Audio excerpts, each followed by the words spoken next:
So, mayong buntag kaninyong tanan mga kaigsunan ko diya sa Kabisayan, no. So, karon adlaw no akong ipaambit niyo, no, kung giunsa din ako pag-ari sa Quebec, Canada. So, ako lang istorya ninyo, di jud lalim ang pagpang-apply og Canada. Pero yung kapuya mga kaigsunan. Pagpang-apply lang daan, kapoy na kaayo. Mura ta nag fishing po og isda sa YouTube. Labaw pa. So, ang una din gibuhat nako mga kaigsunan before ko naka-ari sa Canada, nag-apply day ko sa workabroad.ph. Online. Sa online workabroad.ph, no. So, akong gibuhat, nagsigir kog email ngadto nilag na naghimo ko og account na nag-login sad ko. So, akong makita dito nga daghan jud kayang mga agency nga mga legit nga mga agency sa workabroad.ph. So, di man ka mahadlok mga kaigsunan mo sod kay mga legit man na sila mga kaigsunan. Mga legit man ang mga agency sa Pilipinas. So, mao to akong gibuhat, nagsikog sod sig pangita og job hunting sa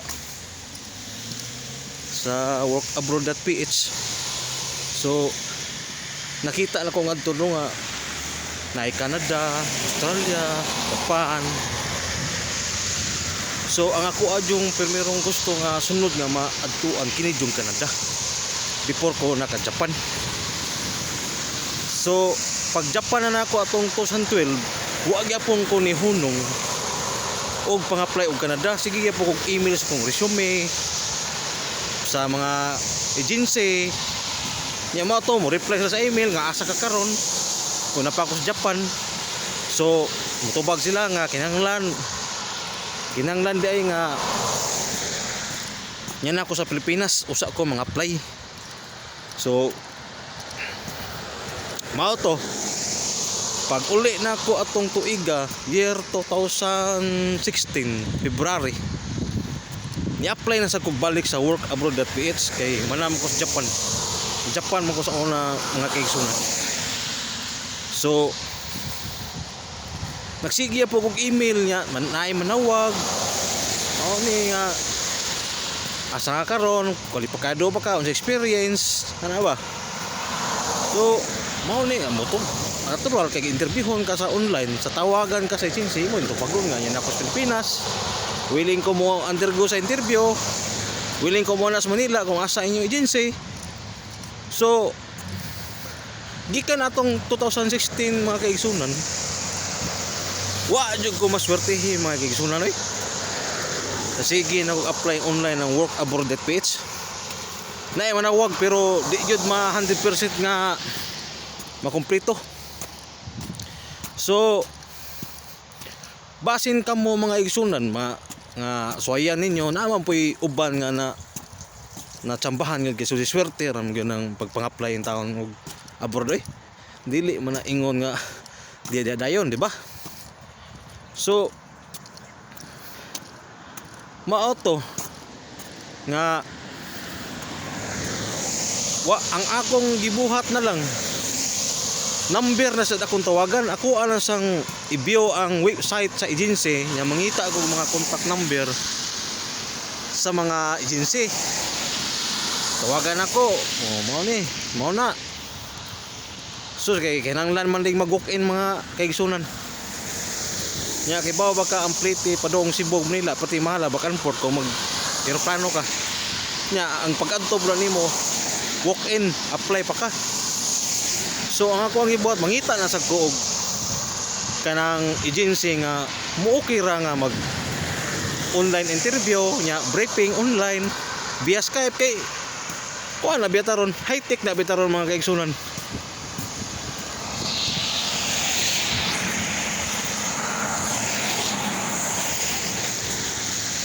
Dili na biya para sa una mga kaigsunan nga kailan jud ta moadto sa agency kay matubang Karon high tech kaya pwede na beta manawag, mag-Skype or mag-Messenger, di ba? So mao to yung sunan ni undang ko og pang-apply og workabroad.ph. Gikapoy ko. Diwa ko sorte. So ang ikaduha nga gibuhat nako mga kaigsunan, mang-chat na pug ko sa ako ang mga amigo nga nakaka-Canada na, di kag Japan, naka-Canada, ano ba? So pila ra may istorya mga kaigsunan.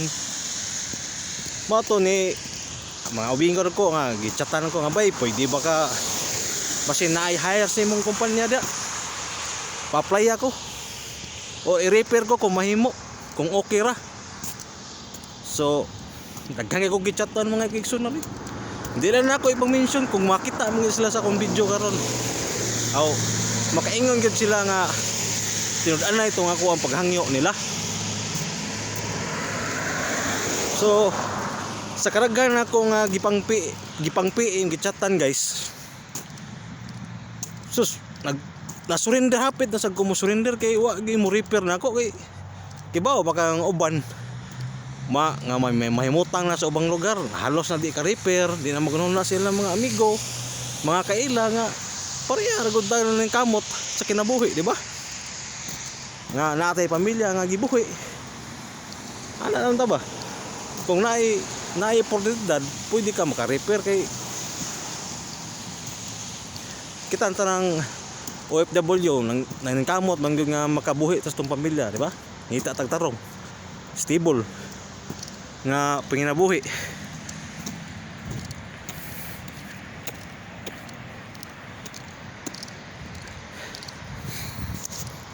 So naiuban mga uban kaigsunan nga ako ang gipang chatan sa Messenger. Sus, may ana ra usay sin mode. Usay di usahon, usay mo ana wala pa may hire bay, nya na lang pa may hire bro, wa ta kay bawag, wa you day hire ana ba? Pero lahi man gud ilang pagkakuan gud, lahi ang ilahang pagka sulti ba, mura ba kanang hadlock baron ma-apsan, hadlock baron ma ano ba? Ako og naalan jud koy mutabang man ko. Talon din ta mutabang, di ba? So kasurindiron ko man kaigsunan kasurindiron ko atong higayon na mga igsunan nga murag wala na jud pag-asa gyud nga maka arig gyud Canada kay ingon ba nila di jud lalim nga dili jud lalim nga mo ari-ari tag Canada kay lisod kay ang process. Sus, pilar may pa sa unggoy mga kaigsunan. Naka-timing mo jud ko sa usa ka dili nako amigo pero suod. Murag tulo ra mi ka buwan ka kauban sa trabaho pero pil nako suod na mi. Kay tungod pareha mi kaagi mga kaigsunan. Agi sa budyag ka pobre ba, kalisod ana ba? Kinabuhi ba nga mura ba gidakdakan ang kaskalibutan. So, dili na ko i-mention yung pangalan mga kaigsunan kay basig makuan bro. Wa bisa kibaw nga nag-vlog ko biyo. Nagkuan so kay hilig jugog vlog Japan pa sa una kaigsunan. Wa lang jud ko ma usana. Tunang wala makit ni lolo. So ako mag-video gid sa una ba. So karon ako ani itudo mga kaigsunan ako ang vlog. So hinaot ko suportaan ninyo. So mao to kaigsunan. Mi chat ko niya. Usa ra ka message akong gi-chat niya sa 2016. Engko bay. Basin kanang hire pa mo diha, basin maka-repair ka na ako kay bawd ka nga may di ta mayo mo trabaho pero mo trabaho gitag na trabaho. Motrabaho kita ni trabaon. So kini siyang tawana minyo na nakaasawa og taga Pangasinan nga buotan sa OFW sad pariharan na mo. Sus, mi reply man siya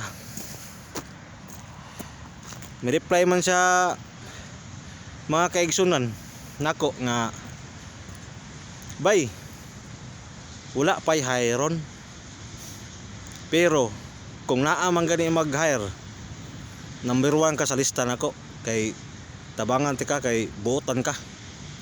Sus, nakabasa ko sa yung message, kahilakon ko mga kaigsunan, kahilakon ko kay asa ka na sa tanan akong gi-message, siya ray mingon ako na. So 2016 to siya guys. Human ato na busy na ko. Wala na ko ka-open sa kong Facebook. So after mga 2017, mga 1 year gud, mga 1 year gud nalimot-limutan ra gud to nako. Naay mi kalit og tawag nako. Nagtuo ko katon atong gi-applyan nako. Nagtuo na ko mao na to akong gi-applyan. Nagtuo na ko mao na to akong gi-applyan sa work abroad. .ph. Sus kay ang iyam ding asawa. Niingon man na yung asawa tong 2017 sa August. Sir, ikaw ba to si Chris Jerome Ipil? Sabi ko, oo nga, ako nga, bakit? Asawa to ni Nerios. Sabi niya, mag-open ka ng Facebook mo kasi may message siya dahil may hire na po yung kumpanya. Agad-agad nagdali-dali dahil ko og one guys. Nagdali-dali ko og open sa kong Facebook. Oy, sus, grabe sa kong open sa kong Facebook. Sus, dito lang Facebook, pati nag-message niya. Di mahimahayan pa ko si message nga, wa na ko di nakaka-blame na ko bay kung di ka madaha kay nagsige kog message nimo. Wa jud kay reply nya. Last na rong adlaw, pasindon ka og resume. So mao to guys, nisin ko na yun.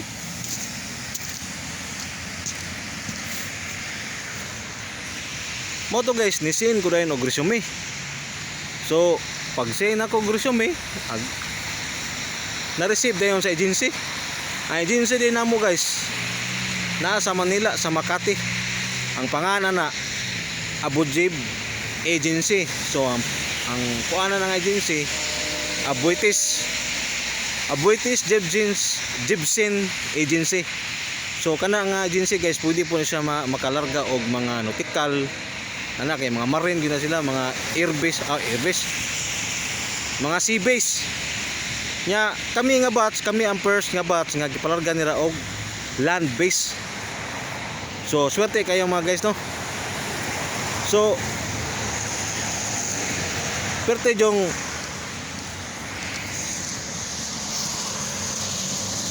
perting lipayan ako guys nga gitawagan dahil ko paghuman ako send sa resume. Gitawagan ko sa